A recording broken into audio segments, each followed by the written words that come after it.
Ano muna natin kung bakit siya, Ba't siya dumadaplis? kung ganyan ang design o may mali. Sabi mo nagluloko minor? Oo. Ba't nagluloko minor? Ito nag-a-advance ko sa yung ano niya, sira yung kanyang Pero hindi kumakabiyos. kabis na. O, Siya gear hindi, dito sa loob. Variable valve adjustment ito. Nag-a-adjust to, nagta-time, nag-a-advance.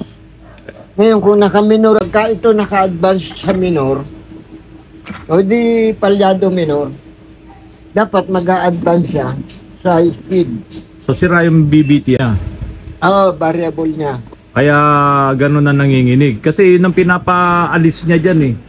Sira ang variable. Hanggang sa, yan nga, lumabas na nga yung, umuusok. Variable.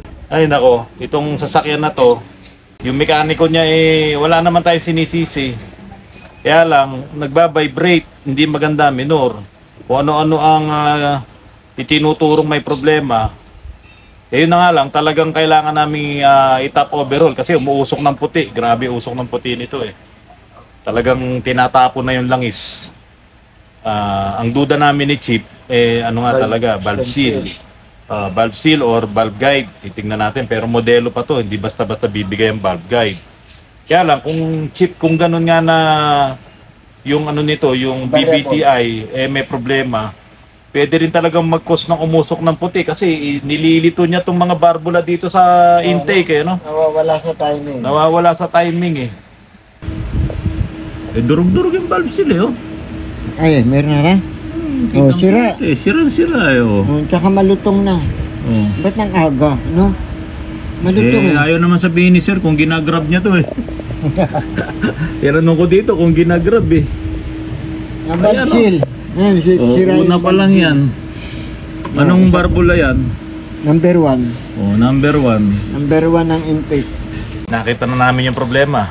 Yung unang valve seal pa lang, yung sa uno, sirang-sira talaga, malutong na. Ngayon, papatanggal ko para makita nyo, papakita namin sa inyo.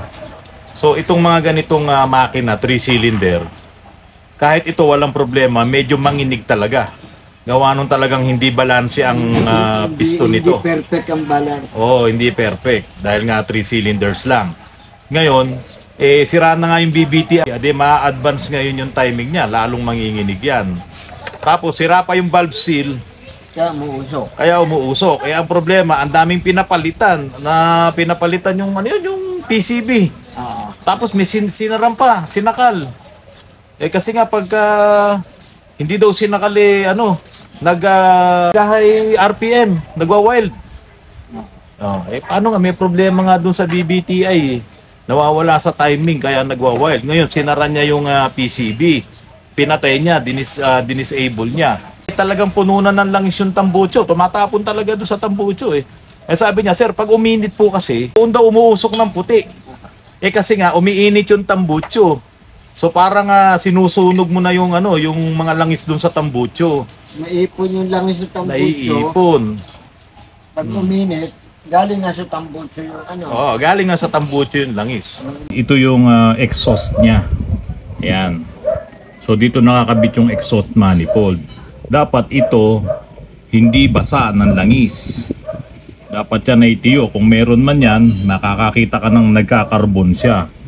So dito, dahil nga sa inilalabas niya na yung langis, dahil sira yung valve seal, susunugin doon sa combustion chamber, nasusunog yung langis doon. So inilalabas niya yung puting usok. Kaya basang-basa yung loob ng exhaust to. Ito yung exhaust, ayan basang-basa ng langis Lumalabas lahat yung langis dito. Yan katindi. Maluwag na. Maluwag na teka, close up ko. Makikita talaga yung siwang niyan. Kaya wag mo masyadong galawin. Nawawala sa camera. Ayun, tignan mo naman yung luwag Hindi. Kung Hindi ka maluwag na. Ilang barbula ba to? Ilang valves ba to? 12. Lahat yung sira. Kaya talagang Grabe usok. grabe usok, puting-puti. Hindi mo na mapapalitan tong valve seal kung hindi mo itatap overhaul. Meron sanang proseso, kaya gagawa pa tayo ng mga special tools. Special tools na para wag alisin cylinder. Cylinder wag na lang. Ang dali-dali lang nito Dito, gagawa po tayo special tools. Mas maganda na yun. At least makita pa natin yung ibang problema. Bakit ba nauso yung mga 3-cylinder na yan? Na mga makina? Hindi, kasi medyo mahal na gasolina kaya ginawa ng 3. 3 cylinders? Nung araw, Chip, mga 1990s, may natatandaan ako na 3 cylinders. Hindi pumatok yung Daihatsu na Charade. Yung Charade. Di ba? 3 cylinders yun Hindi naman, hindi pa siya high-tech. Bakit hindi pumatok yun?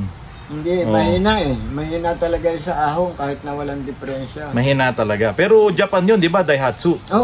Alam ko, Toyota din yan Ngayon, hindi yung pumatok. Ngayon, yung mga Kia, may mga 3 cylinders din sila, di ba? Pero tutulin. Yun nga yung tatanong ko sa'yo, inunahan mo ako. Bakit yung mga 3 cylinders na to, ang tutulin, tsaka ang lalakas? Ano bang binago dyan? Yung EFI nga lang, yung nagkapaiba. EFI. Tsaka yung modelo niya, yung high-tech niya, yung kanyang kompresyon, mas mataas kaysa yung sa dati. Yung mga piston niyan, binago ba nila laki? Compare sa mga luma? Nasa sukat din yung kung 800cc, kung anong cc. Pero yung iba, nilakihan nila yung piston, pero maliit lang yung travel. Yung travel? Para high speed. Pero yun din yun, kung susukatin mo, pareho din. Bali yung taas nung cylinder, mataas ang cylinder, palat ang piston, mahaba ang travel mahaba ang travel nun. Tinabaan nilang ganon, tapos kapiraso lang. Kapiraso lang. Naging compact yung makina. Mas malakas kaysa sa old model. Tapos, dinaya nila to sa yung gearing ng transmission. Ginawa nila mataas ang RPM, revolution, pero kahit low speed yung differential, kaya pa rin. naman ang RPM. Meron pa silang ginawa dyan, Chip Yung block niyan, aluminum na rin. Para magaang, laban sa init. Tapos maliit yung makina. Tapos yung body nito, madiinan mo lang. Latang nakapal pa yata yung sardinas. Kaya nga So, para mapabilis nila, talagang dinaan nila sa Kasi body, pinagaan nila. Body, pinagaan nila. Binilang kita ng electric vehicle. Electric to? Oo. Ayan BYD. BYD. Testingin mo na? Patingin yung makina. Testingin mo na? Testingin na natin. Testingin natin. Di ba electric vehicle nga, nung mga una tayo, electric vehicle. Umaasa lang din naman tayo doon sa mga nakikita natin, pati yung nire-research natin. Ngayon, nagkakaproblema sila sa baterya. Kulang pa sa experiment, sa improvement. Kasi nasa kanila naman na lahat yung resources kung anong baterya maganda, lahat ng technology, lahat ng makinarya nasa kanila. Pero ang nangyayari, kulang pa rin. Hindi pa rin nila masabi na ito talaga. Hindi katulad ng mga digasolinang sasakyan, yung mga dati. Di ba, pag sinabi ng BMW, ito maganda. Pag sinabi ni Toyota, ito maganda. Labanan sila dyan. Talaga. Yung hydrogen kasi, talagang sa tingin ko, yun yung bagay dito sa Pilipinas. Yung hydrogen fuel cells. Tubig. Yung tangke mo, pupunuin ng hydrogen, tapos yung hydrogen lalabas doon sa mga cells. Yung mga cells naman na yun, ang tawag doon, fuel cells. Magbibigay naman ng voltahe yun para paandarin yung makina mo. Yung may baterya pa rin doon, yung pinaka-load niya. Tapos starting capacity lang. Tapos yung hydrogen na yun, yung fuel cells na yun, siyempre may na yun, magge-generate siya ng energy, papaandarin yung motor mo. So ganun siya kasimple. Hydrogen, liquid hydrogen yun. Tapos reverse electrolysis, papasok doon sa fuel stack, yung membrane. Tapos yung membrane naman, na output niya, voltahe na yon, nadadaan pa siya sa sirkito, sa inverter. Basta ganun, may electronic pa yun. So sa tingin ko, yun yung bagay na bagay dito sa Pilipinas. Kasi walang pagkaluma yun Kasi hindi ka mamamatayan ng baterya dun Kasi hydrogen yun Ang isa lang naman na magiging problema dun, Chip. Kaya ba nating mag-produce ng hydrogen dito sa Pilipinas? Kayang-kaya naman dito. Kayang-kaya, di ba? Kayang-kaya. Kung magiging hydrogen lahat. Pwedeng pero pag-aaralan pa rin nila yung side effect naman sa tao, sa climate, sa lahat yun. Titingnan pa yun. Pwede mong gamitan yun ng solar, pwede mong gamitan ng windmill, at yung iba pang mga proseso para makakuha tayo, maka-generate tayo ng green energy. Ngayon, meron ding niluluto sa US gagawing nuclear hydrogen. May mga planta kasi ngayon, Chief, na nagge-generate ng energy ang ginagamit na hydrogen. O hindi na yung coal. Kasi yung baterya, karamihan sa atin, sige, makakabili ka. Pag nasira yung baterya, saan mo papagawa? Saan ka bibili? Bili ka ulit sa kanila. Di ba? Pareha silang electric, walang pagkasira yung hydrogen. Yun nga lang, talagang para ka ding nagkakarga ka. Pakarga. Parang LPG. Parang ganun, papakarga ka ulit. Saka cheap yung mga malalaking truck. Meron sa US, pati yung gawa sa Europe, yung gawa ng Mercedes-Benz. Ang gamit nila hydrogen. Pag talagang kailangan na umakyat ng todo at kailangan sobrang power, kailangan nila ng mataas na power, tutulungan ng baterya. Tsaka lang ko-connecta yung baterya. Oo, na parang technology. lumalabas ang dual mo baterya. Dual mo baterya. Siyempre, ang tindi nun Tayo, dual. Pasok ang baterya. Oo. Tutulong. Kung bibili ako ng sasakyan, mas gusto ko na yung hydrogen. Kaso ang isang problema, saan tayo kukuha ng hydrogen? Hindi, ma-improve pa yan. Hanggang sa dumami ng dumami.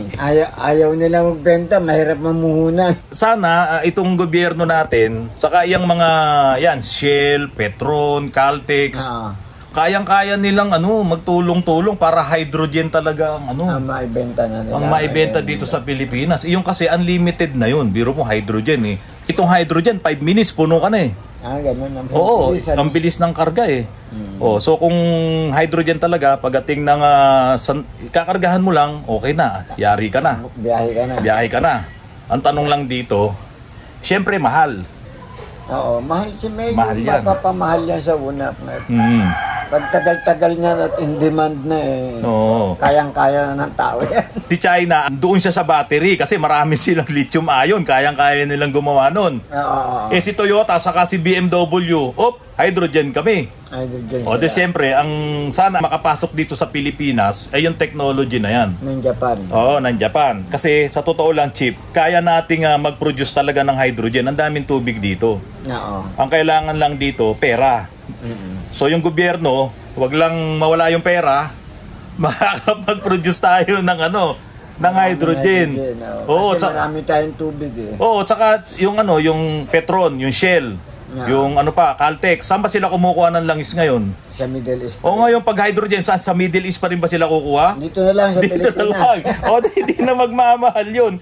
So yung production na lang nun, ang magpapamahal. So siyempre, mababantayan naman na yan, siyempre. Quality na yan, naayos na. Gagamit din naman sila niyan eh. Kaya mga kapatid, sana ito yung asahan natin. Yung mga anti-China yan, dito tayo naman sa hydrogen. Sabi ni Toyota sa ni BM, 2025 daw, ilo-launch nila yung kanilang mga hydrogen fuel cell na sasakyan. Malapit na, no? 2025. Isang taon. 24 na sa yan pa naman eh. Pag naglo-launch yan, December ng 2024 eh. Tapos rehistro ka ng 2025 eh. Pero, hindi pa rin kami makakabili. Makakabili ba tayo? Hindi pa siguro. Di ba? Pero mga kapatid, ang magpapamahal lang dyan, itong technology kasi bago. So, ayan. So, habang dumadami yan, yun nga lang, baka eto na naman si China, baka gumaya na naman. Siyempre. Ha? Hindi kami papaiwan ba yan? Papaiwan ba yan? Ngayon mga kapatid, yung kamag-anak ng mga inventor na yan, ni Daniel Dingel, pati yung iba pang nandyan na magaling mag-imbento, walang ibang pupuntahan, dalawa lang ang magkalaban. Electric na battery electric, at hydrogen fuel cell. Sa battery electric, mukhang wala tayong laban. Saan ka magmimina ng cobalt? Saan ka magmimina ng nickel? Saan ka magmimina ng magnesium? Saka ng lithium? Saan ka kukuha? Wala. Mahirap. Meron ka man, very limitado. Limitado. Baka hindi ka pa makagawa ng magpapatakbo sa sasakyan mo. Ang tubig. Electrolysis, hydrogen na kagad. Dahil natin tubig. Kaya kung darating yung technology ni Toyota dito na yan, saka ni BMW, palagay ko hindi may iiwan ng Pinoy dyan. Hindi. Kayang-kaya. Ginawa na nga natin yan. Ginawa na yan. Ng Pilipino yan. Meron pang isang inventor, mga kapatid, hanapin nyo eh. Naaalala ko, year 2000 eh. Yung kalburo, Yung Oo, kalburo, kalburo. nilagyan niya ng tubig, tapos yung fumes nun. Yung film nun, ginawa niyang gas. Oo, kinano niya, kinapture niya sa tangke, tapos nilagay niya sa sasakyan. Umandar din yung sasakyan eh. Oo. Oh, bakit hindi andar? Alam niyo po ba yung acetylene kung saan galing? Kalburo. Kalburo din yun. So, ganun lang po. Hindi nga lang siya ganun katindi na mag-flame. Oo. Di ba? Hindi siya ganun. Unlike yung hydrogen, highly flammable po talaga yan. Oo. So, yun ang aasahan natin. Kami ni Chip, sana maabutan pa namin yan. Oo. Oo.